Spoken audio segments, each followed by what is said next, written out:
आज हम पढ़ेंगे 2011 का क्वेश्चन बैंक जो है, question bank math Bihar board में जो क्वेश्चन पूछता है उससे पढ़ेंगे। सबसे ये हम 2011 का 2 नंबर सवाल तक के, मतलब कहने का मतलब 31 नंबर सवाल, जो 2 नंबर वाला सवाल आता है परीक्षा में, 31 नंबर सवाल तक के हम पढ़ा चुके हैं। आज हम 32 नंबर पढ़ाते हैं और ध्यान से सुनना है। 32 नंबर क्वेश्चन है, सिद्ध करें कि √2 एक अपरिमेय संख्या है। √2 एक अपरिमेय संख्या है, समझ गए ना। एक अपरिमेय संख्या ये सिद्ध करना है, एक अपरिमेय संख्या है ये सिद्ध करना है। तो इसको कैसे सिद्ध करते हैं इसको समझते हैं। तो हम लिखेंगे, सबसे पहले लिखेंगे माना कि आपसे सवाल किया जा रहा है √2 एक अपरिमेय संख्या। तो कोई भी संख्या याद रखना, कोई भी संख्या अगर परिमेय नहीं होगा तो अपरिमेय होगा, अगर अपरिमेय नहीं होगा तो परिमेय होगा। मतलब कोई भी संख्या या तो परिमेय होता है या तो अपरिमेय होता है। तो √2 एक अपरिमेय संख्या है, आपसे कोई सवाल कर रहा है कि इसको सिद्ध करो। तो आप कहोगे कि चलो भाई, आप कहते हो कि अपरिमेय संख्या है, इसको सिद्ध करके दिखाना है। तो हम मान लेते हैं आपका बात।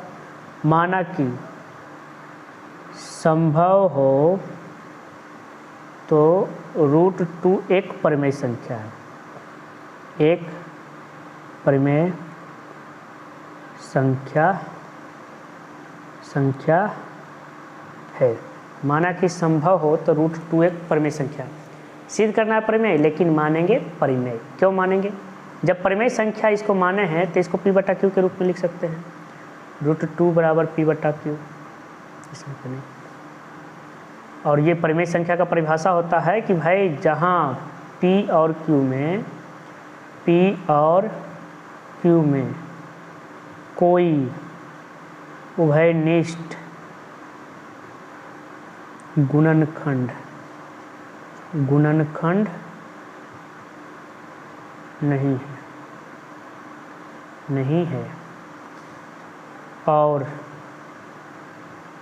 Q is not equal to 0। ये परिमेय संख्या का परिभाषा है। कोई भी संख्या अगर परिमेय रहेगा ना तो वो P/Q के रूप में उसको लिख सकते हैं। अब P और Q में कोई उभयनिष्ठ गुणनखंड नहीं होता है और Q is not equal to 0। क्या कि अगर Q 0 लेंगे और ऊपर कोई अंक लेंगे तो वो तो अपरिभाषित ना आ जाएगा। तो कोई भी चीज़ अगर √3 रहता तो हम वैसे ही मानते हैं। तो माना कि संभव तो √2 एक परिमेय संख्या, इसको परिमेय संख्या सिद्ध करना है परिमेय, लेकिन मान लिए परिमेय संख्या है। √2 बराबर P/Q, इस समीकरण एक हो गया, जहाँ P और Q में कोई उभयनिष्ठ गुणनखंड नहीं है और Q is not equal to 0। अब ये जो समीकरण एक लिए हैं, समीकरण एक को वर्ग कर देंगे। समीकरण एक को वर्ग करने पर समीकरण एक को वर्ग करने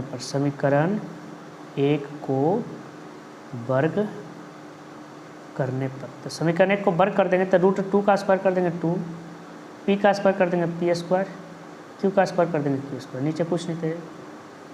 जब इसको बाई क्रॉस करेंगे, तिरछा तिरछी गुना कर देंगे, तो P² को 1 से गुना कर देंगे, इसके ऊपर इसके नीचे वाला से, और 2 को Q² से। क्लियर है? तो P² बराबर क्या आया? 2Q² आया कि नहीं आया? अब ये P है ना, P को फिर मानेंगे, पुनः माना। अब की बार P बराबर मानेंगे 2 है ना तो 2 मान लेंगे, 3 रहेगा तो 3। P और Q के अलावा ABCD का कोई भी अक्षर मान सकते हैं। P बराबर 2A मान सकते हैं, B मान सकते हैं, C मान सकते हैं, K मान सकते हैं, कुछ भी मान सकते हैं, लेकिन P और Q के अलावा मान सकते हैं। हम मान लेते हैं कि K। पुनः माना P बराबर 2K। फिर से हम मानते हैं P का मान क्या मानते हैं? 2K। ये समीकरण 2 हो गया। P का मान समीकरण 2 में रखने पर, समीकरण 2 देख रहे हैं, समीकरण 2 यह ना है P², तो इसमें 2K रख देंगे, P के जगह पर 2K रख देंगे, तो 2K का स्क्वायर बराबर 2Q²। 2 का स्क्वायर क्या हो गया? 4K² बराबर 2Q²। 2 से 2 कट जाएगा, 4 कट जाएगा, 2 दूनी 4, मतलब Q² बराबर आ गया 2K²। ठीक, ये समीकरण 3 हो गया।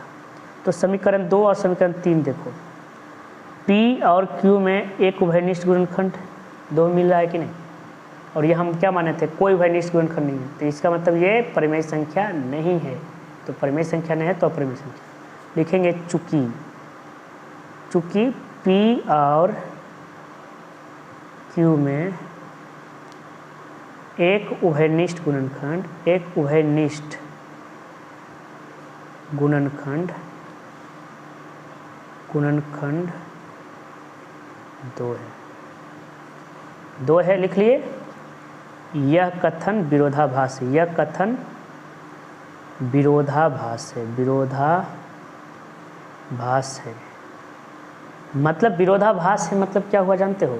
यह कथन जो है परिमेय संख्या जो माने हैं इसका विरोध कर रहा है, समझ गए ना? इसलिए √2 एक अपरिमेय संख्या है, एक अपरिमेय संख्या है। क्लियर है? तो √2 का क्लियर हो गया। फिर से अगर √3 रहता तो ऐसे ही करते, माना कि संभव हो तो √3 एक परिमेय संख्या है, √3 बराबर p/q, जहाँ p और q में कोई उभयनिष्ठ गुणनखंड नहीं है और q is not equal to 0। समीकरण 1 मानते उसको वर्ग कर देते तो √3 रहता ना, तो जैसे √2 है, अगर √3 रहता तो √3 का स्क्वायर 3 हो जाएगा, p² q²। इसमें करेंगे तो p² बराबर 2q² आया ना, 2 माने थे तब ना, अगर 3 रहता तो p² बराबर 3q² हो जाता। फिर मानते जैसे 2 था तो p बराबर 2 के माने ना, अब की बार मानेंगे p बराबर 3 के, कारण कि 3 वाला सिद्ध करना है, तो p का मान समीकरण 1 में रख देंगे तो फिर इसी प्रकार से आ जाएगा। 32 नंबर क्लियर हो गया। जिसको नहीं समझ में आया फिर से 1-2 बार वीडियो देखोगे क्लियर हो जाएगा। 33 नंबर सवाल क्या है? 33 नंबर सवाल है 2x² - 5x + 3 बराबर 0। इसका मूल निकालना है गुणनखंड विधि से, गुणनखंड विधि से मूल निकालना है, इसका गुणनखंड विधि से मूल निकालना है। तो हम निकालते हैं गुणनखंड विधि से। गुणनखंड विधि कहता है पहला गुना तीसरा। गुणनखंड विधि को फर्स्ट और थर्ड से गुना कर देंगे, तो फर्स्ट और थर्ड को जब गुना करेंगे, पहला को तीसरा से गुना कर देंगे तो 6 आ जाएगा। अब 6 को ऐसे लिखना है ना, ये रफ इधर लिख रहे हैं ताकि आपको समझा सके। 6 को ऐसे लिखना है कि गुना कर दे तो 6 आ जाए, गुना करने पर क्या आ जाए 6, और जोड़ने या घटाने पर -5 आ जाए। ठीक है, 2 गो अंक ऐसा लिखेंगे कि गुना कर दे तो 6 आ जाए। देखो पहला गुना तीसरा किया है ना, 2 3 6, गुना कर दे तो 6 आ जाए, और जोड़ दे गुना कर दे तो 6 आ जाए, जोड़ दे या घटा दे तो -5 आ जाए। बीच में -5 है ना, देखो 3 दूनी 6 होता है, 3 दूनी 6 होता है ना, हो 3 दूनी 6 होता है कि नहीं होता है, और -5 लाना है। -3 और -2 लेंगे तो -5 होगा। 3 रुपया उधार में, 2 रुपया उधार में, तो 5 रुपया उधार में, और गुना कर देंगे तो 2 को माइनस तो प्लस 3 दूनी 6, तो संख्या आ गया 3। इस शुरू वाला 2x² है ना, इसको रहने देंगे, इसको लिखेंगे -3x - 2x + 3। आप पहले भी किसी आपका अगर इच्छा है कि पहले 2x को लिखे तो 2x को, उसके बाद 3x को, ये दोनों में कुछ कॉमन हो रहा है, x कॉमन हो रहा है, तो 2x - 3, 2x - 3। इसमें कुछ कॉमन नहीं हो रहा है तो 1 ले लेंगे, माइनस रहेगा तो माइनस। जैसे ही माइनस लेते हैं ना, माइनस कॉमन जब भी लेंगे तो ये माइनस वाला प्लस हो जाएगा, प्लस वाला माइनस हो जाएगा। तो 2x - 3 फिर से देख रहे हैं कॉमन हो गया, 2x - 3 और x - 1 बराबर 0। 2x - 3 बराबर 0 हो गया, तो 2x बराबर 3, माइनस वाला इधर आया तो प्लस, x बराबर 3/2। x - 1 बराबर 0, तो x बराबर 1, माइनस वाला उधर गया, तो मूल हो गया हमारा 3/2, 3/2 और 1 हो गया मूल। क्लियर है? पढ़ लिया। 33 नंबर फिर से देखें, 2x² - 5x + 3 बराबर 0 है। अब पहला गुना तीसरा करेंगे तो 6 को ऐसा लिखना है कि जोड़ या घटा के हमारा -5 आ जाए। तो -3 और -2 जब हल करेंगे तो -5 हो जाएगा, और -3 को -2 से गुना कर देंगे तो 6 हो जाएगा। फिर ये दोनों में कुछ 2 और 3 में कुछ कॉमन नहीं हो रहा है, x² x में x कॉमन हो रहा है, 2x - 3। इसमें कुछ कॉमन नहीं हो रहा है तो 1 ले लेंगे, और यहाँ पर शुरू में माइनस है तो माइनस, तो -1, 2x - 3, 2x - 3 को फिर से बाहर कर देंगे, x - 1 बराबर 0। फिर 2x - 3 बराबर 0, 2x - 3 को इधर कर देंगे +3, x बराबर 3/2, x - 1 बराबर 0, तो x बराबर 1, मूल हो गया 3/2 और 1। क्लियर है? अब ये 33 नंबर सवाल खत्म हो गया। अब 34 नंबर सवाल हम लोग बनाएंगे। 34 नंबर सवाल कहता है 34 नंबर सवाल करता है tan a बराबर 4/3, तो कोण ए के अन्य त्रिकोणमितीय अनुपात निकालने के लिए। देखो 34 नंबर सवाल करता है tan a बराबर 4/3, तो tan का फार्मूला क्या होता है? लंब बटे आधार। होता है कि नहीं होता है? लंब बटे आधार होता है ना tan का फार्मूला। मतलब लंब का मान हो गया 4, लंब ऊपर है तो लंब। 34 नंबर सवाल पढ़ेंगे। tan a बराबर 4/3 है, tan a बराबर 4/3, तो कोण ए के अन्य त्रिकोणमितीय अनुपात निकालने के लिए कर रहा है। देखो tan a बराबर 4/3, तो tan का फार्मूला होता है लंब बटे आधार। होता है कि नहीं होता है? tan का फार्मूला लंब बटे आधार होता है, तो लंब का मान 4, आधार का मान 3, बच गया कर्ण। तो कर्ण का फार्मूला होता है अंडर रूट लंब स्क्वायर प्लस आधार स्क्वायर, तो कर्ण बराबर अंडर रूट लंब का मान कितना है? 4, तो 4 का स्क्वायर, आधार का मान कितना है? 3 का स्क्वायर, तो कर्ण बराबर हो जाएगा अंडर रूट 4 चौके 16, 3 3 9, 16 9 25, अब 25 का वर्गमूल क्या होता है? 5 होता है। कर्ण का मान 5 आ गया। तो त्रिकोणमितीय अनुपात, अन्य त्रिकोणमितीय अनुपात साइन ए का फार्मूला क्या होता है? लंब बटे कर्ण। तो लंब का मान कितना है? 4 है कि नहीं? और कर्ण का मान कितना है? 5। कॉस ए बराबर आधार बटे कर्ण, आधार का मान कितना है? 3 है, कर्ण का मान 5। tan का तो हमारा दिया हुआ है, ये है कोसेक ए, कर्ण बटे लंब, तो कर्ण का मान कितना है? 5, लंब का मान कितना है? 4। ठीक, सेक ए बराबर कर्ण बटे आधार, कर्ण का मान 5 और आधार का मान कितना है? आधार का मान देखो 3। कॉट ए क्या होता है? आधार बटे लंब, तो आधार का मान 3 है ना, और लंब का मान कितना है? 4 है, 3/4। ये आपका आंसर हो गया। क्लियर है कि क्लियर है? समझ गए ना? जिसको नहीं समझ में आता है एक बार में ना, वो वीडियो को रोक करके फिर से दोबारा इसको देखिए। समझ गए ना?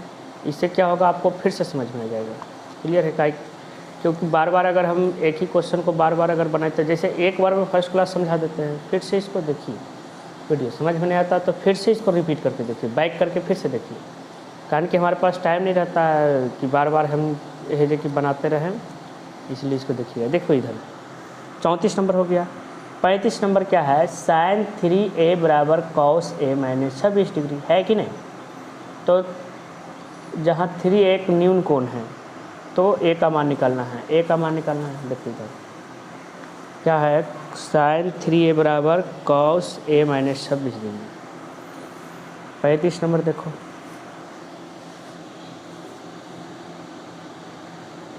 साइन 3a बराबर कॉस a माइनस 26 डिग्री। समझ गए? तो हम लोग एक फार्मूला पढ़े हैं। अगर पूछता है साइन a बराबर एक 90 डिग्री, ये फार्मूला हम इधर लिखते हैं। समझ गए ना? फार्मूला अगर साइन a पूछता है तो कॉस 90 माइनस a लिखते हैं कि नहीं लिखते हैं? अगर साइन b पूछेगा तो कॉस 90 माइनस b लिखेंगे कि नहीं? कहने का मतलब अगर साइन a है तो यहाँ a है तो कॉस 90 माइनस a लिखते हैं, फार्मूला होता है। साइन b, यहाँ b है तो cos 90 minus b। Sine c रहेगा तो कॉस 90 माइनस c होगा कि नहीं होगा? मतलब जो भी यहाँ रहेगा कॉस के साथ माइनस में यहाँ हो जाएगा। अगर साइन 2a पूछता है 2a तो cos 90 minus 2a, sign 2b तो cos 90 minus 2b, sign 2c तो कॉस 90 माइनस 2c होगा कि नहीं होगा? कहने का मतलब यहाँ पे साइन 3a है तो क्या लिख सकते हैं?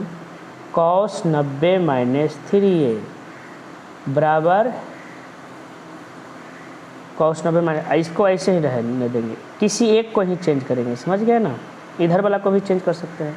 तो साइन 3a को क्या लिख सकते हैं, cos 90 माइनस ए। पूछेगा काहे लिखे, तो आप कहोगे सर देखो साइन a को हम लिख सकते हैं cos 90 माइनस ए, साइन 2a रहेगा तो cos 90 minus 2a, sign 3a तो cos 90 माइनस 3a। cos से cos कैंसिल हो जाएगा, बचेगा कुछ 9 माइनस 3a बराबर a माइनस 26 डिग्री।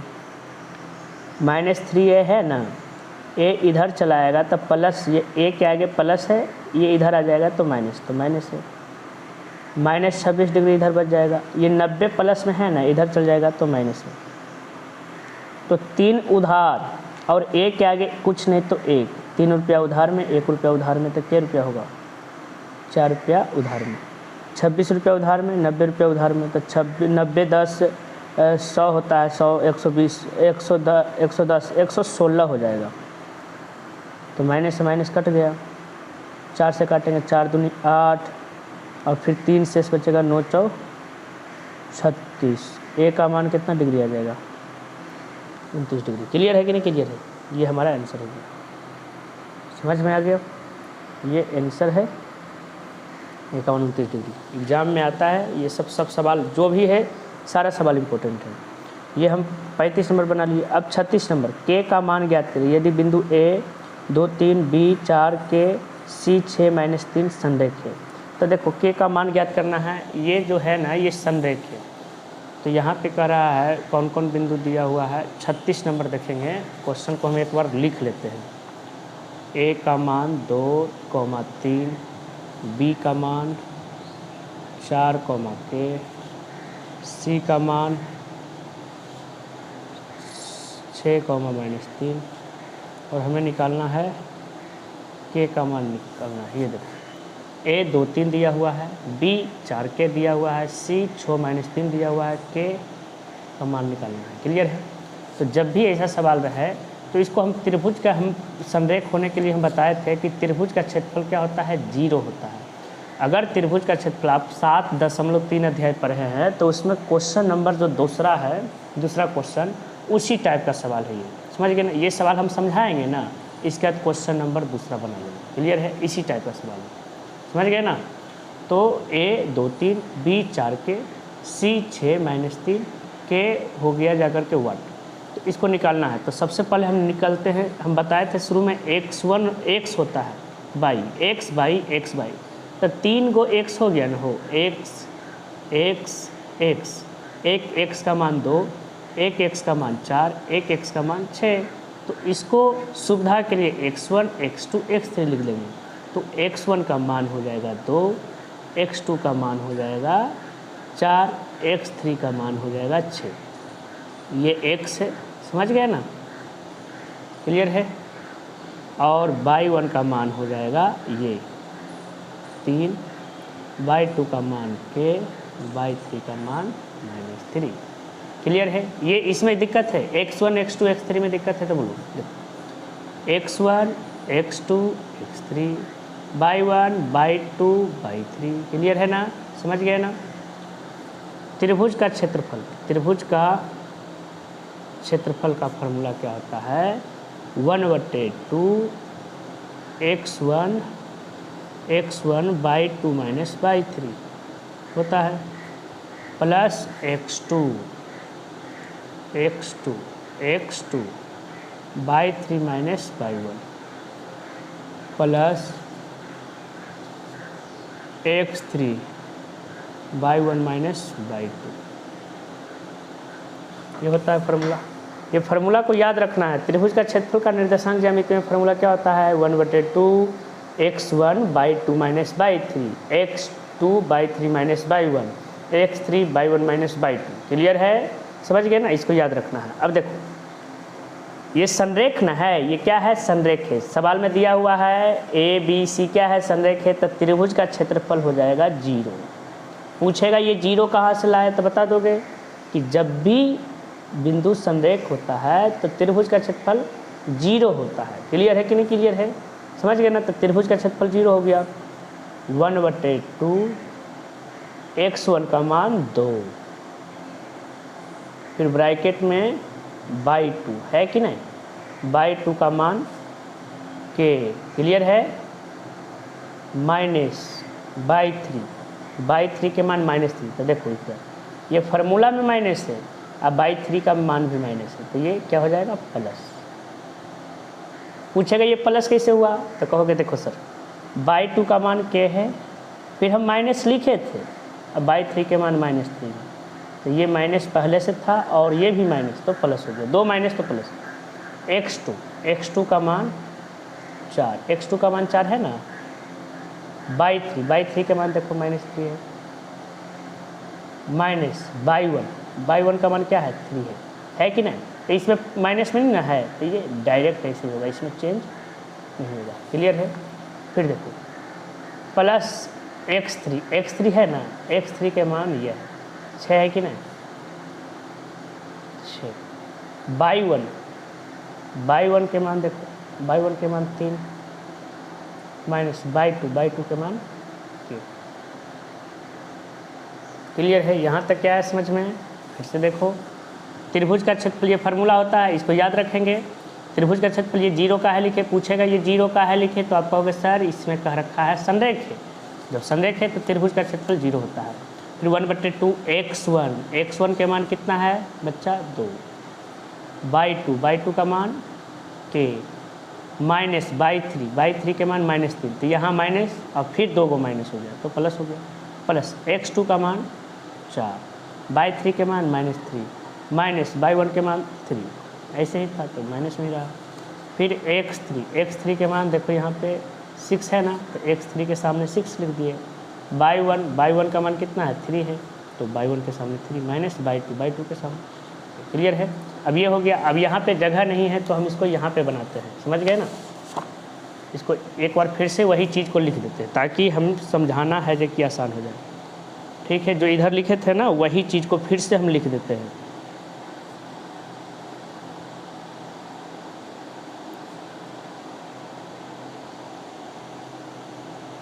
देखो ये हम इधर है जो कि यहाँ तक के हम कर दिए थे, समझ गए ना? इधर कर दिए थे। अब इसको हल करते हैं। ये 2 को 0 से गुना कर देंगे तो क्या हो जाएगा? 0 ऐसा चीज़ है किसी भी चीज़ से गुना कर दो उसको 0 हो जाता है। और 1 में इससे गुना करेंगे तो कोई फ़र्क पड़ेगा? तो ये 1/2 हट जाएगा। पूछेगा कैसे हटा, तो कहोगे सर 2 को 0 से गुना कर दिए, तिरछा तिरछी गुना होता है ना, जब कोई भी चीज़ बराबर रहे तो गुना होता है, तो 2 गुना 0।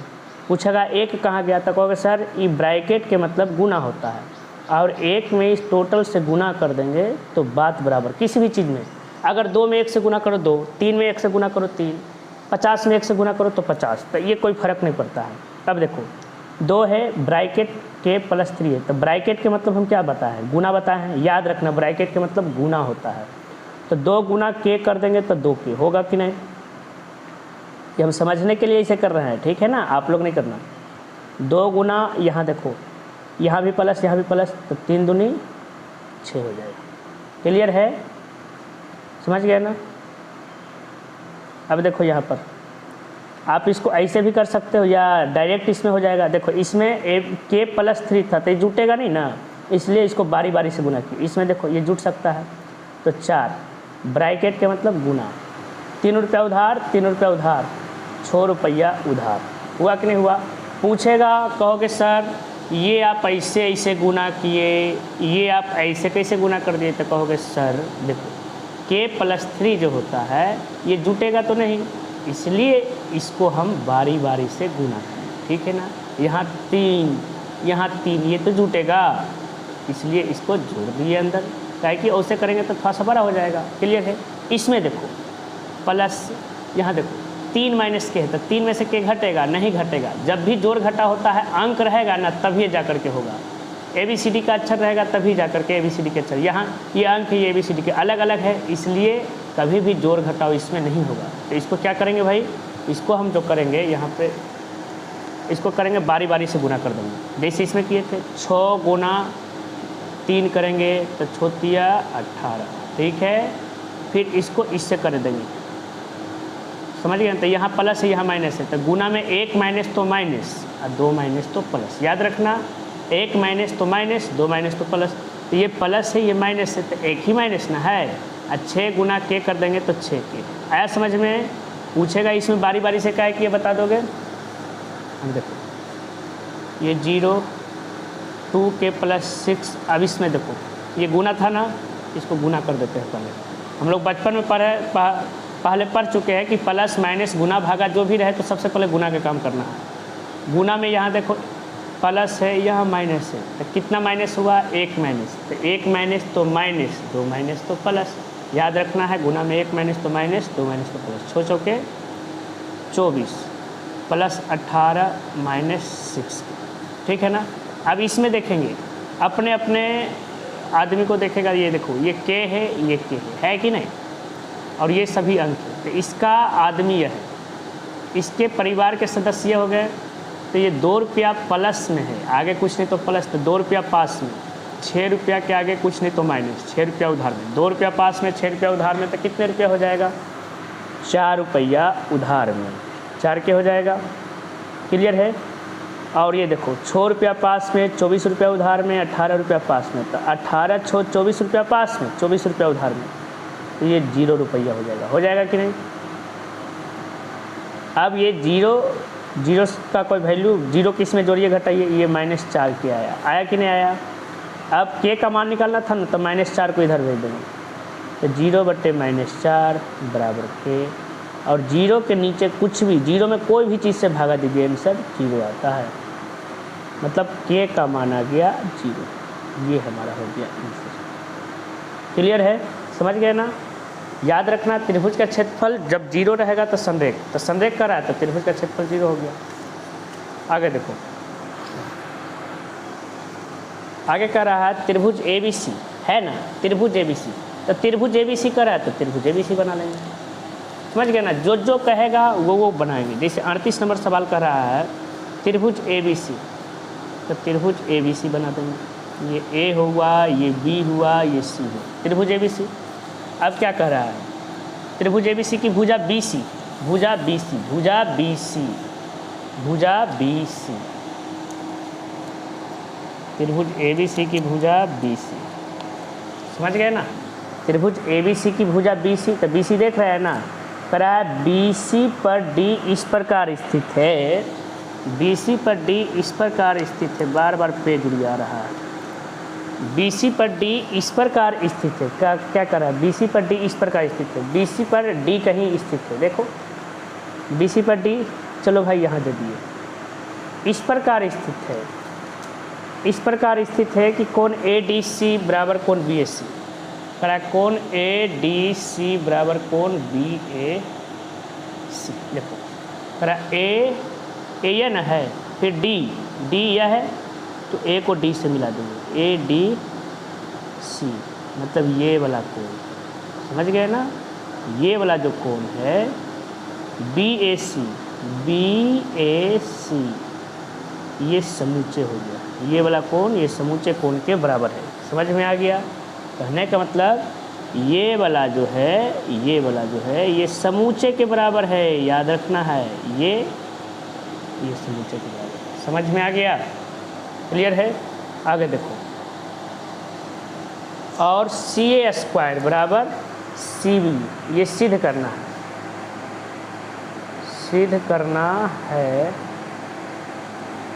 CA² बराबर CB गुना CD, CB गुना CD। क्लियर है? समझ में आ रहा है ना। ADC फिर से देखो, ADC मतलब ये कोण बराबर कोण BAC, ये कोण, ये दोनों दिया हुआ है। सिद्ध करके क्या लाना है? CA² यह है कि नहीं? CB किधर है? CB यह है। यह हो गया। इस समझने के लिए, ये लाइन जो खींच रही है, ये समझने के लिए आप लोग को खींचना नहीं है। CB गुना CD यह हो गया। समझ गया ना। इसको सिद्ध करना है।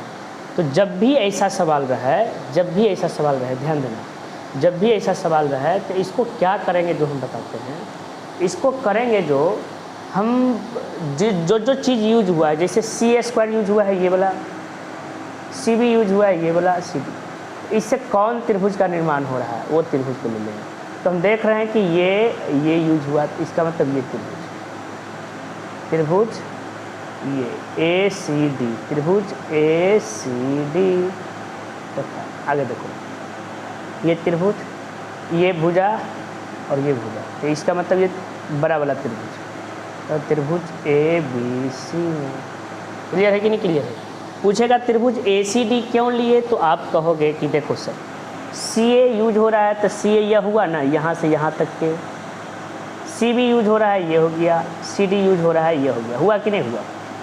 तो ये वाला और ये वाला से बन रहा है, ये आपको पूरा क्लियर नहीं देगा, लेकिन आपको समझना है कि ये वाला से बन रहा है, जो यही त्रिभुज तो बन रहा है, इसलिए हम ये त्रिभुज हो पाएंगे। इसका नाम ए सी डी लिखिए या डी ए सी लिखिए या सी ए डी लिखिए, सब सेम ही है। क्लियर है?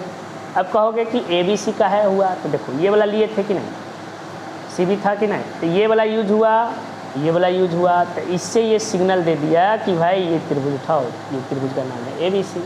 ठीक है, अब इसमें जो जो बराबर है उसको लिख लेते हैं। तो सबसे पहले ये त्रिभुज का ये वाला कोण, ये बड़ा वाला त्रिभुज का ये वाला कोण के बराबर है कि नहीं, इसका नाम क्या था, ए डी सी। कोण ए डी सी बराबर कोण, और ये बड़ा वाला का नाम क्या था, यहाँ है ना दिया हुआ, बी ए सी। एक बराबर हो गया, एक बराबर हुआ ना। अब देखो ये वाला जो कोण जो है ये त्रिभुज में भी पड़ रहा है कि नहीं, ये त्रिभुज में ये वाला कोण पड़ रहा है ना, और ये बड़ा वाला त्रिभुज जो है इसमें भी ये वाला कोण आ रहा है कि नहीं। तो कोण सी के बराबर हुआ कि नहीं हुआ, कोण सी बराबर कोण सी। और जब दो कोण बराबर हो तो त्रिभुज समरूप हो जाएगा कि नहीं हो जाएगा, समरूप हो जाएगा ना। तो त्रिभुज ए सी डी, समरूप का निशान ये हो गया त्रिभुज। तो समरूप लिखने वक्त ध्यान देते हैं, जो कोण बराबर रहता है उसी के सामने दूसरा कोण लिखते हैं। जैसे ए सी डी ले रहे हैं, तो ये वाला ले रहे हैं। पहला नंबर, ये पहला नंबर हुआ, फिर दूसरा नंबर ये हो गया, तीसरा नंबर। ये समझने के लिए लिख रहे हैं, 1 2 3 समझने के लिए लिख रहे हैं। ये हो गया पहला नंबर, ये हो गया। हुआ कि नहीं हुआ? ये छोटा वाला त्रिभुज ए सी डी है ना, पहला नंबर ए लिखे हैं, ये वाला कोण लिखे हैं, 1 हो गया। दूसरा नंबर सी लिखे हैं, ये वाला कोण लिखे हैं, 2 हो गया। तीसरा नंबर डी। अब इसमें क्या है, अब ये ए, इसके बारे में तो जिक्र नहीं है। ये देखो ये वाला किसके बराबर था, इसके बराबर था। बड़ा वाला त्रिभुज में इसके बराबर था कि नहीं, तो ये दूसरा नंबर पर ना, ये तीसरा नंबर पर लिखा हुआ है, ये तीसरा नंबर पर लिखा हुआ है ना, तो आप भी तीसरा नंबर पर क्या लिख दोगे, बड़ा वाला त्रिभुज का ए। ये तीसरा नंबर पर ए हो गया। पूछेगा ए का है लिखे यहाँ पे तीसरा नंबर पे, तो कहोगे सर डी बराबर जो था ए था, तो इधर डी है तीसरा नंबर पर, तो ए भी हम तीसरा नंबर पर लिखेंगे। अब देखो ये वाला बराबर ये वाला दोनों में था, तो सी के नंबर पर लिखे हो दूसरा नंबर पर, और इसका भी सी ए ना है, तो इसको भी दूसरा नंबर पर लिखेंगे। तो ए बी सी में बच गया कौन, ए हो गया, सी हो गया, तो बच गया बी, त्रिभुज समरूप हो गया। समझ में आया कि नहीं आया? तो समरूप का मतलब हुआ कि जो कोण बराबर है उसके सामने जो भुजा बराबर है उसी को हम लिखेंगे। तो ये चीज़ हो गया। जब ऐसा होता है दो को कोण बराबर, तो त्रिभुज समरूप होता है। अब देखो जो सामने है उसके कोण के सामने वाला भुजा को लेंगे, अनुपात में कर देंगे। जैसे देखो ये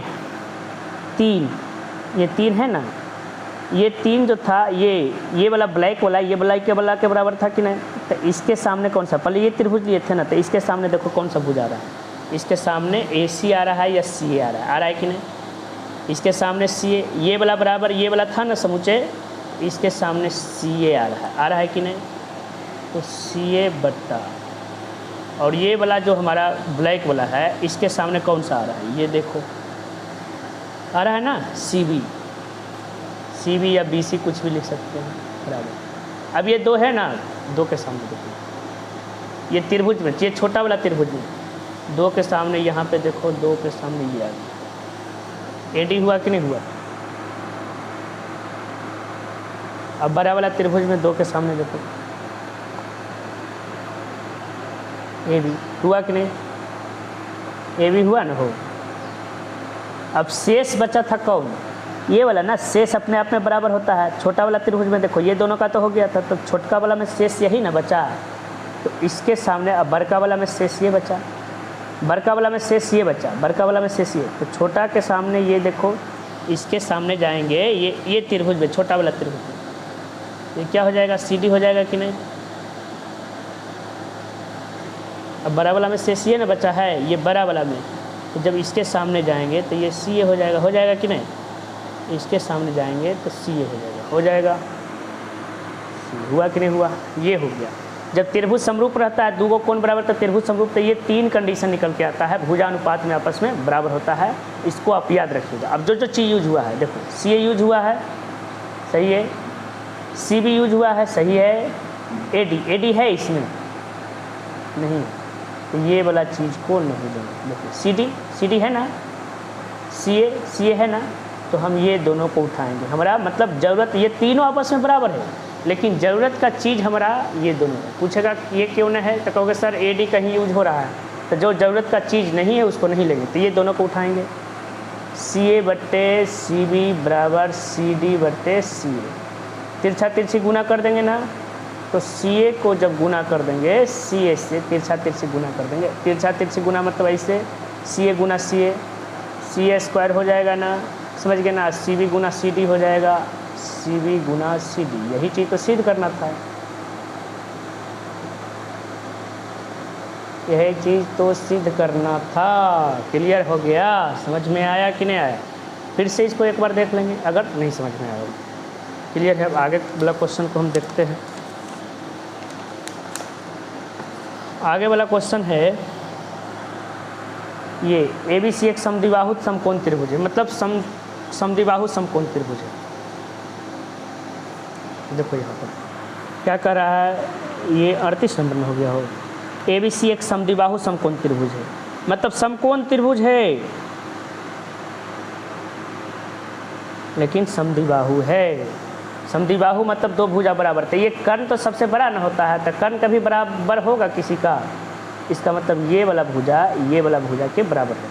पूछेगा ये वाला भुजा के बराबर का है, कहते देखो समकोण त्रिभुज मतलब 90 डिग्री, समद्विबाहु मतलब दो भुजा बराबर, इसमें दो भुजा क्या है, बराबर है।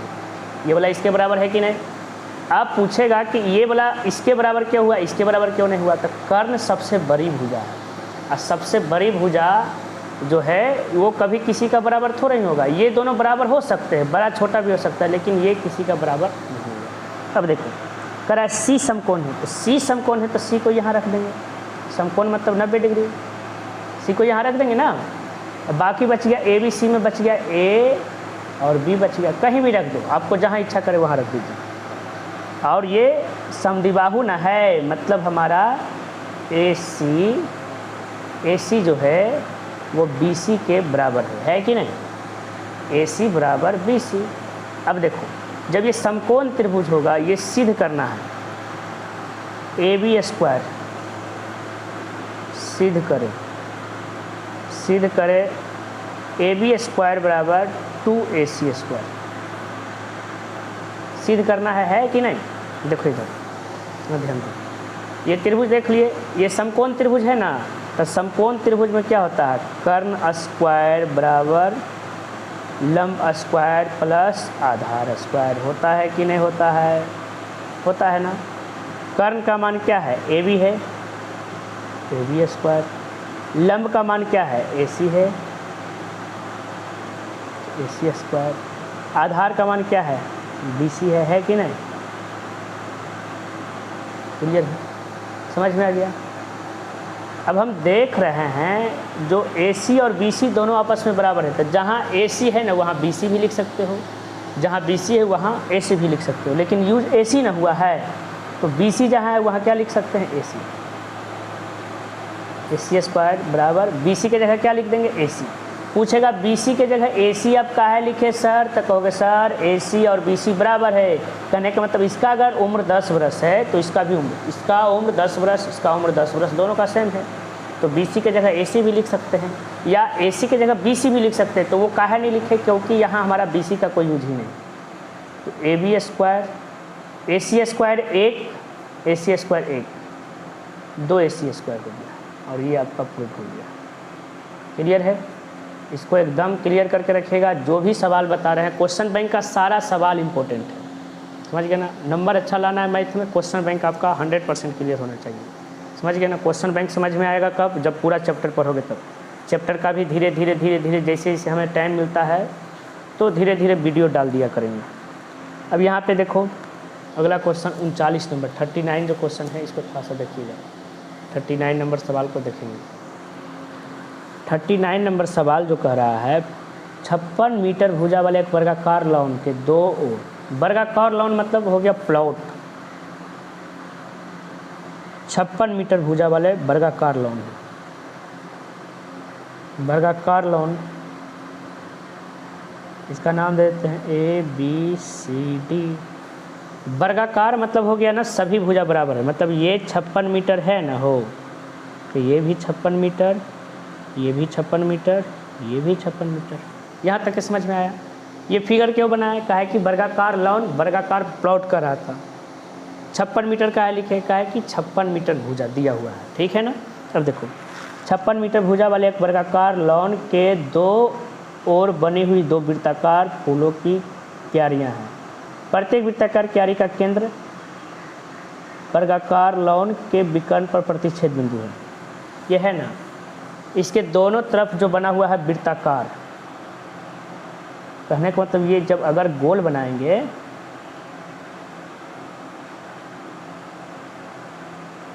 इस प्रकार से गोल बनेगा कि नहीं? जब इसको गोल बनाएंगे इस प्रकार से बनेगा कि नहीं? इसके दोनों ओर वृत्ताकार प्लॉट है, क्लियर है?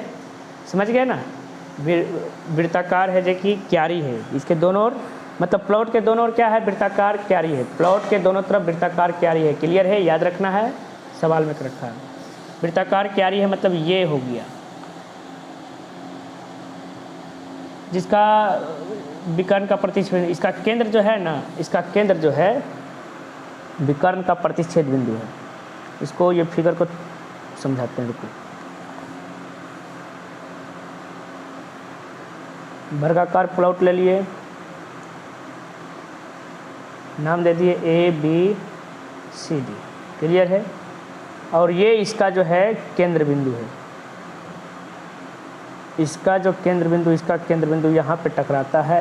ये इस प्रकार का प्लॉट है। उस ये वाला फिगर से आप समझ लें, ये भी फिगर का सेंस यही है, समझ गए ना? जहाँ पर इसका वृत्त का केंद्र बिंदु है ना, बीच वाला बिंदु, वहीं पर दोनों के विकर्ण प्रतिच्छेद करते हैं, क्लियर है? ये जो है ये दोनों आपस में बराबर है। ये हमारा फिगर थोड़ा सा बड़ा छोटा हो गया है, उसको आप मैनेज कर लीजिएगा। ये लेकिन ये दोनों आपस में क्या है? बराबर है, क्लियर है? क्यारी है। वर्गाकार केंद्र वर्गाकार क्यारी का केंद्र जो है वर्गाकार लॉन के विकर्ण पर प्रतिच्छेद बिंदु है, जो वर्गाकार लॉन तथा फूलों की क्यारियों का क्षेत्रफल। वर्गाकार लॉन मतलब ये, और फूलों की क्यारी मतलब ये, प्लस ये निकालना है, क्लियर है? तो इसको समझते हैं। ये 56 मीटर हो गया, 56 मीटर 56 मीटर 56 मीटर, तो वर्ग का क्षेत्रफल तो निकल जाएगा ऐसे ही। अब ये हमें ये वाला भाग निकालना है, ये वाला भाग निकालना है ना, तो ये भाग को समझने के लिए ये फिगर को एक निकालते हैं। ये फिगर क्या आपको ये फिगर इस प्रकार से लग रहा है?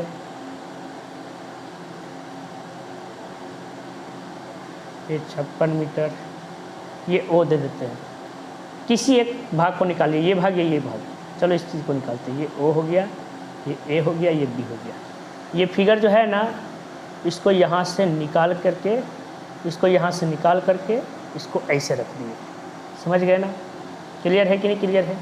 और 4 बराबर भाग में बटा हुआ है, तो ये एक राउंड घूमेगा तो 360 डिग्री का कोण बनेगा कि नहीं? 360 डिग्री का कोण बनेगा। तो बराबर भाग में बटेगा तो ये 90 डिग्री का कोण बनेगा कि नहीं? ये समझ में आया? तो सर ये काहे निकाले? तो देखो इसमें कह रहा है त्रिभुज का क्षेत्रफल निकालिए, त्रिभुज का अथी ये, इसमें कह रहा है वर्गाकार लॉन का क्षेत्रफल निकालिए और क्यारी का क्षेत्रफल। तो वर्गाकार लॉन का क्षेत्रफल में भुजा स्क्वायर होता है, तो भुजा तो मालूम है ही, निकल ही जाएगा, समझ गए ना? लेकिन ये क्यारी के लिए तो हमारा ये इसका क्षेत्रफल निकालना पड़ेगा ना, तो तो वर्ग के क्षेत्रफल में ये क्यारी का क्षेत्रफल जोड़ देंगे, तो क्यारी का क्षेत्रफल निकलेगा कैसे, ये त्रिज्यखंड के क्षेत्रफल में से ये त्रिभुज का क्षेत्रफल घटा देंगे। घटाएंगे कि नहीं घटाएंगे, त्रिज्यखंड के क्षेत्रफल में से ये त्रिभुज का क्षेत्रफल घटा देंगे तो हो जाएगा। त्रिज्यखंड का क्षेत्रफल होता है पाई आर स्क्वायर, यहाँ फार्मूला याद रखना है, फार्मूला त्रिज्यखंड का क्षेत्रफल क्या होता है, त्रिज्यखंड का क्षेत्रफल क्या होता है, पाई आर स्क्वायर थीटा बटे 360 होता है कि नहीं होता है, पाई आर स्क्वायर थीटा बटे 360। त्रिभुज का क्षेत्रफल इसमें त्रिभुज का क्षेत्रफल तो बहुत सारा होता है, इसमें 1/2 आर स्क्वायर साइन थीटा बताए थे। एक त्रिभुज का क्षेत्रफल ये भी होता है, 1/2 गुना आधार गुना सिस्लम भी होता है, उससे भी बनाओगे तो बन जाएगा 1/2 आर स्क्वायर साइन थीटा बताए थे। यहाँ आप देखो तो इसमें ये हो गया जो आर हो गया, ये क्या हो गया आर, ये आर हो गया, थीटा 90 डिग्री, लेकिन आर मालूम है तो आर मालूम होगा तब ना त्रिज्यखंड का क्षेत्रफल निकालेंगे। इसमें देखो आर दिया हुआ है, ये भुजा ना दिया हुआ है 56 हो, ये वाला 56 दिया हुआ, ये आर थोड़े ही दिया हुआ है। और ये देखोगे कि यहाँ से जब AC जाएगा इसका ये क्या है, आधा है कि नहीं। और AC हमारा क्या है, विकर्ण है, AC हमारा विकर्ण है ना, AC जो है इसका विकर्ण है कि नहीं, इसका विकर्ण है, तो विकर्ण निकाल करके उसको आधा कर देंगे तो हमारा AO फाइनल हो जाएगा। समझ में आ गया। तो हम सबसे पहले वर्ग का विकर्ण निकालेंगे, वर्ग का विकर्ण, तो वर्ग का विकर्ण होता है √2 गुना भुजा, होता है कि नहीं होता है। फार्मूला जो भी बता रहे हैं उसको याद रखना है। वर्ग का विकर्ण होता है √2 गुना भुजा, तो √2 भुजा का मान कितना है, 56 है, 56 √2 मीटर। समझ गए ना, वर्ग का विकर्ण हो गया, ये पूरा यहाँ से यहाँ तक के हो गया 56 √2, ये वाला हिस्सा, ठीक है ना, ये वाला हिस्सा। लेकिन इसका हमारा यही ना यूज करना है, आधा ही नहीं यूज करना है। तो ये विकर्ण जो हो गया इसका आधा जो हो जाएगा वो क्या हो जाएगा, त्रिज्या हो जाएगा कि नहीं। आर का मान हो जाएगा 56 √2/2, होगा कि नहीं होगा। ये 56 √2/2 कैसे हुआ, देखो यहाँ से यहाँ तक के 56 √2 आया ना हो, हमारा इतना ही दूर ना निकालना है, तो 2 से भागा देना,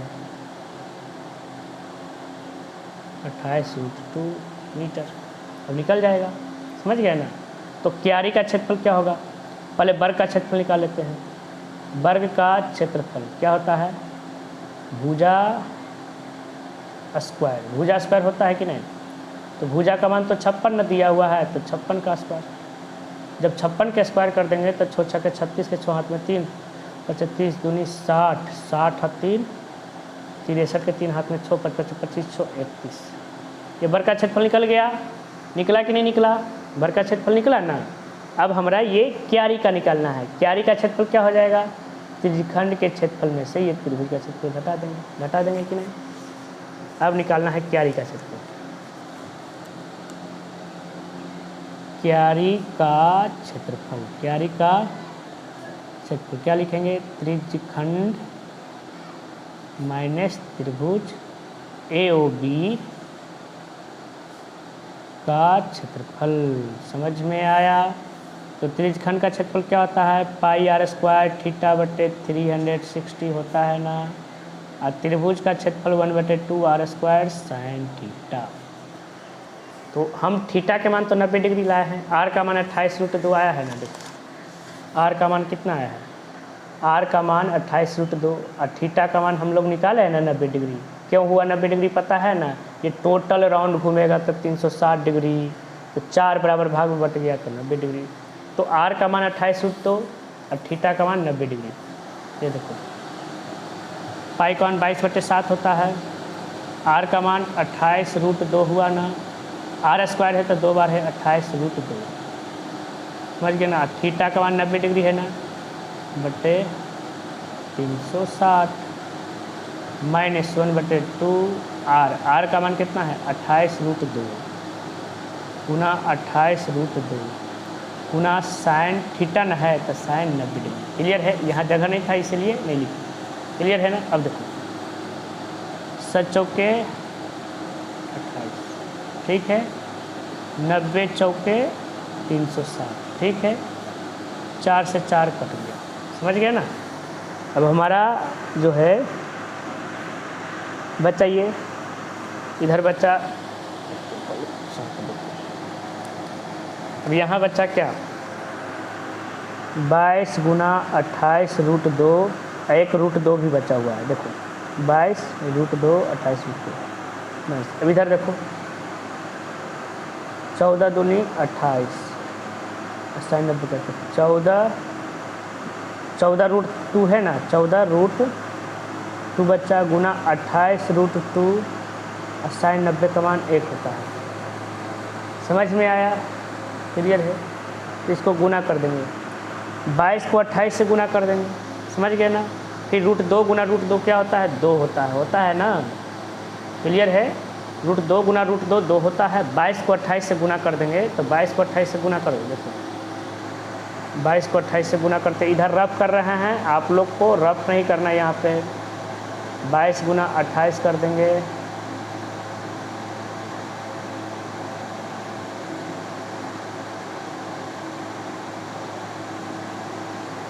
फिर इसको 2 से गुना कर देंगे,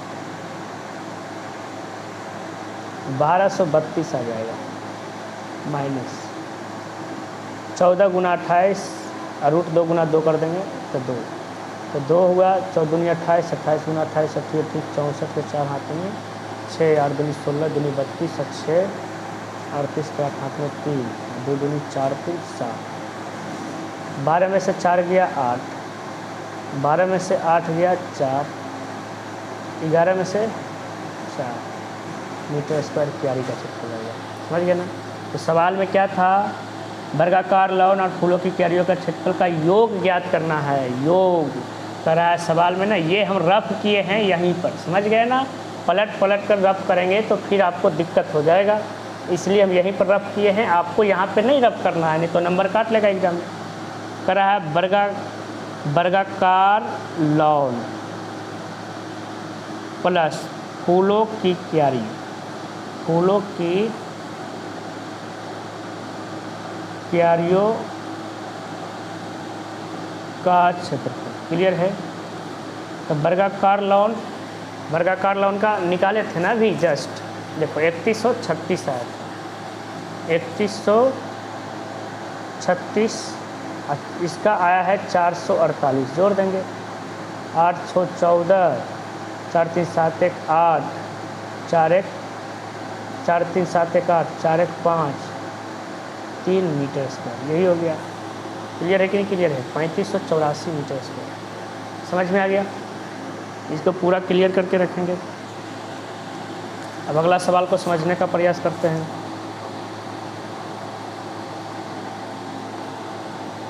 अगला सवाल है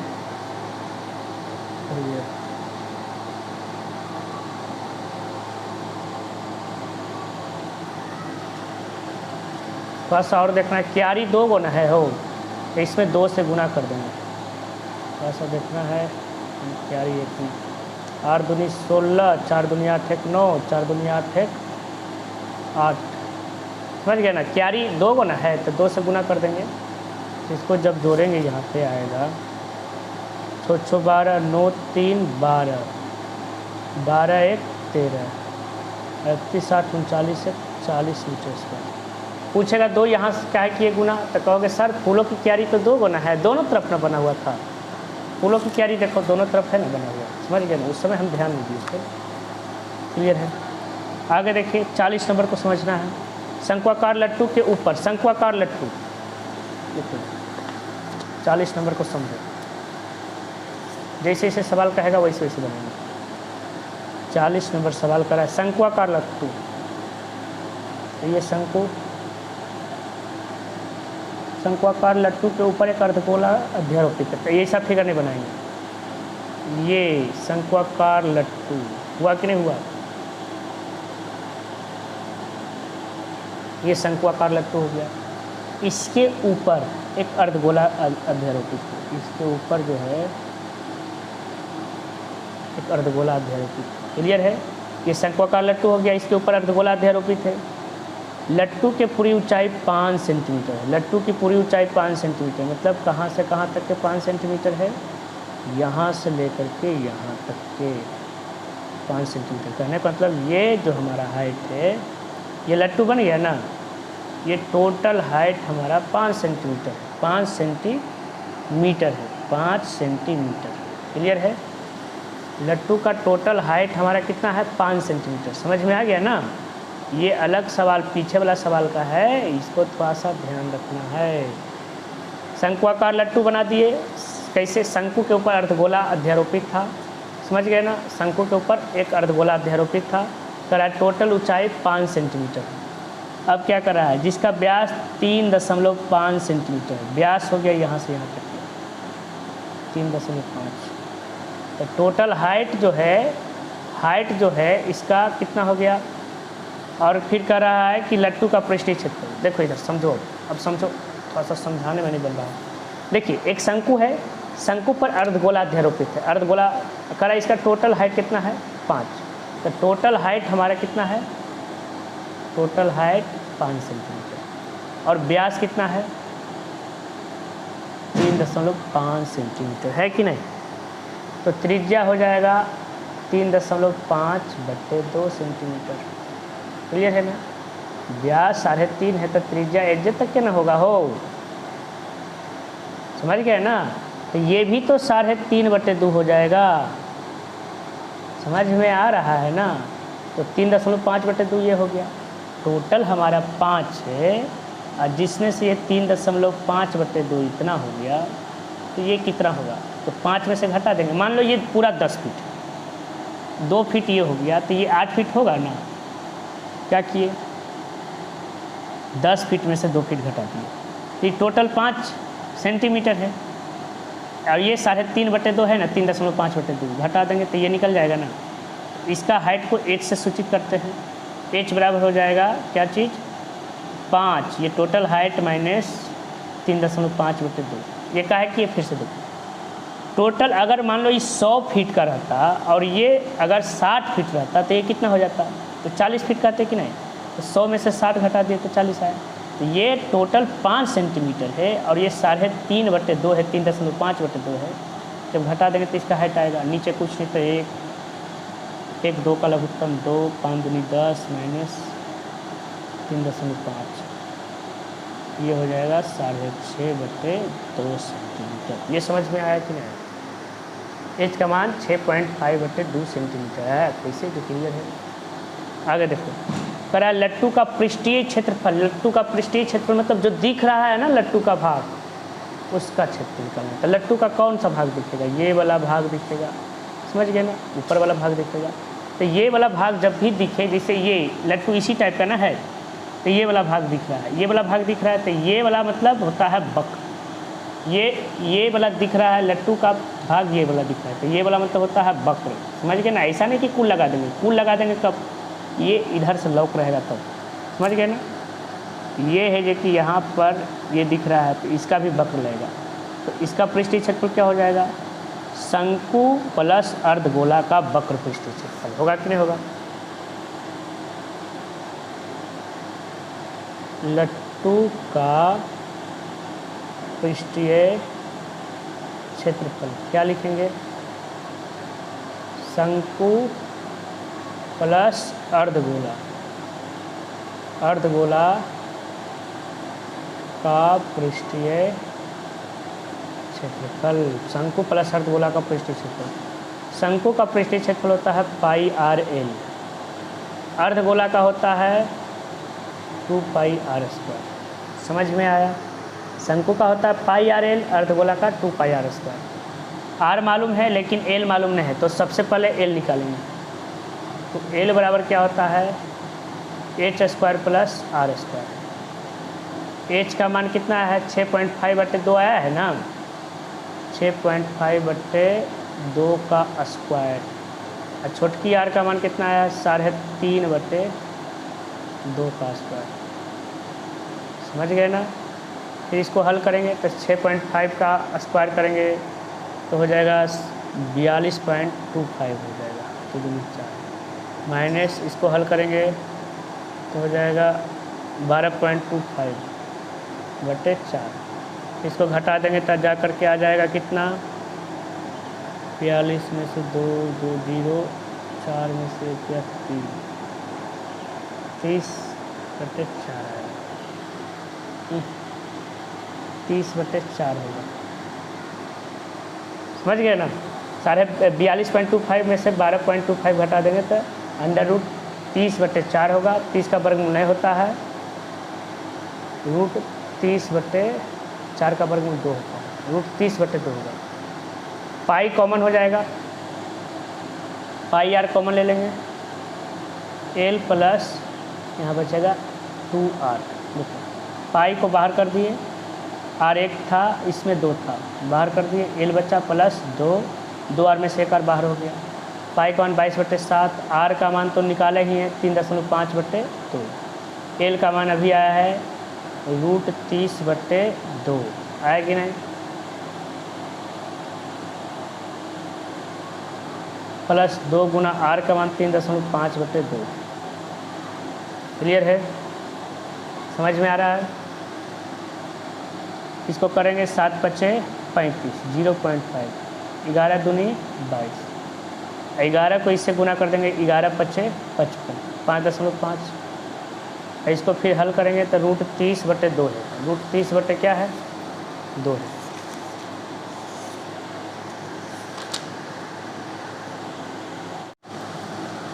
तो इसका 5.5 आया। फिर इसको करेंगे रूट जो हमारा दिया है √30/2, √30 का मान निकालेंगे, 2 से भागा देंगे तो 3.7 आएगा, और ये 3.5, 5.5 गुना इसको जोड़ देंगे 7 5 12 3 3 6 1 7। तो इसको जब गुना कर देंगे 5.5 को अगर गुना कर देंगे 7.2 में, फिर जा कर के हमारा आ जाएगा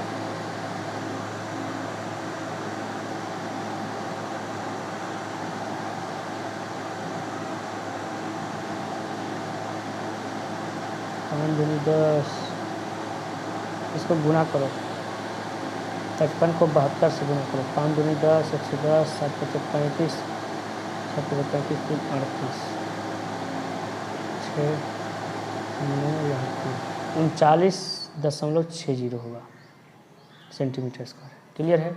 इसको क्लियर करके रखिएगा, समझ गए ना? ये आप इसको फिर से बढ़िया से समझिएगा, थोड़ा सा यहाँ पर कचरा टाइप के हो गया, आप इसको पहले समझो बढ़िया से, एक बार नहीं समझ में आवे 2 बार देखो वीडियो, लेकिन क्लियर समझो। तो हम लोग अगला सवाल बनाएंगे 41 नंबर ना हो, 41 नंबर सवाल। 41 नंबर सवाल कहता क्या है, 10 क्रिकेट मैच के लिए विकेटों की संख्या दी गई है। 41 नंबर कह रहा है 10 को क्रिकेट मैच हो रहा है, 10 क्रिकेट मैचों में विकेटों की संख्या दिया हुआ है 2 6 है, 6 4 5 0 2 1 3 2 3। तो आंकड़ा में बहुलक निकालना है, बहुलक बराबर वाट। तो बहुलक जो बहुत बार आता है, 2 3 बार, 4 1 बार, 3 2 बार, तो बहुलक हो गया 2। तो सिंपल था, बहुलक हो गया 2। क्लियर है? समझ गए ना? बहुलक का मान 2 कैसे हुआ? क्लियर हो गया? बहुलक जो बहुत बार आता है उसी को हम बहुलक कहते हैं। तो 2 3 बार आया था तो 2 लिख दिए, 3 2 ही बार ना आया है। समझ गए ना? अगला सवाल जो है इसको समझिएगा, 2 खिलाड़ी संगीता और रेशमा, 42 नंबर, संगीता और रेशमा टेनिस के एक मैच खेलते हैं। संगीता और रेशमा जो है टेनिस का एक मैच खेलती है। संगीता द्वारा मैच जीतने की प्रायिकता, संगीता द्वारा मैच जीतने की प्रायिकता, संगीता द्वारा मैच जीतने की प्रायिकता, संगीता द्वारा मैच जीतने की प्रायिकता जो है, प्रायिकता PE बराबर जो है दिया हुआ है कितना, 0.62। तो रेशमा द्वारा जीतने की प्रायिकता, तो रेशमा द्वारा मैच जीतने की प्रायिकता। अब देखो इधर, अब संगीता मैच जीतने की प्रायिकता है, रेशमा मैच जीतेगी मतलब संगीता मैच हारेगी, समझ गए ना। तो इसका हो जाएगा पी ई डैश, ये हो जाएगा पी डैश निकालना है। तो हम बता चुके हैं, पहले भी आप लोग पढ़ चुके हो, P plus P E dash बराबर 1 होता है। पूछेगा कि पी डैश इसको क्या माने, तो देखो संगीता जो मैच, मान लो 2 गो दोस्त मैच खेल रहा है और ड्रॉ नहीं हुआ है मैच, या तो कोई जीता है या तो कोई हारा है। तो अगर संगीता जो है वो मैच अगर जीतेगी तो रेशमा हार जाएगी, रेशमा जीतेगी तो संगीता हार जाएगी। तो संगीता के जीतने की प्रायिकता को पी लिए हैं, तो रेशमा के जीतने की प्रायिकता मतलब संगीता के हारने की प्रायिकता। तो पी का मान 0.62 है, प्लस पी ई डैश का मान नहीं दिया हुआ है, पी डैश का मान निकाल देंगे 1 माइनस 0.62। पी डैश 1 में से 0.62 घटा देंगे, ठीक है। 10 में से 2 गया 8, यहाँ 3, मतलब पी डैश जो आ जाएगा कितना आ जाएगा 0.38। यहीं पर घटा दिए हैं, समझ गए ना आप, बढ़िया से घटा करके लिखना। ये आपका 3 नंबर वाला सवाल क्लियर हो गया। देखो हम इससे पहले 2 वीडियो चढ़ा चुके हैं, 1 नंबर वाला को एक साथ, 2 नंबर वाला को एक साथ, 3 नंबर वाला को एक साथ चढ़ाया। अब की बार वीडियो बनाएंगे तो 5 नंबर वाला का थोड़ा सा टाइम नहीं मिल पाता है, जिसके कारण वीडियो नहीं बना पाते हैं। लेकिन हम 2011 से लेकर के 2013 तक के जितने भी शिफ्ट में एग्ज़ाम में आए हैं उसको हम बताएंगे, एक एक क्वेश्चन को समझा के बताएंगे, और उसको पूरा क्लियर कर लोगे आपका 80 85 ऐसे ही आ जाएगा नंबर, समझ गए ना। क्वेश्चन बैंक से देखिए आप क्लियर कर लोगे तो अगर नंबर लाना है 80 85 तो जो वीडियो बनाते हैं उसको देखिए। अब भूल जाते हो तो बार बार देखो, इससे क्या होगा आपका सारा चीज़ क्लियर हो जाएगा, समझ गए ना।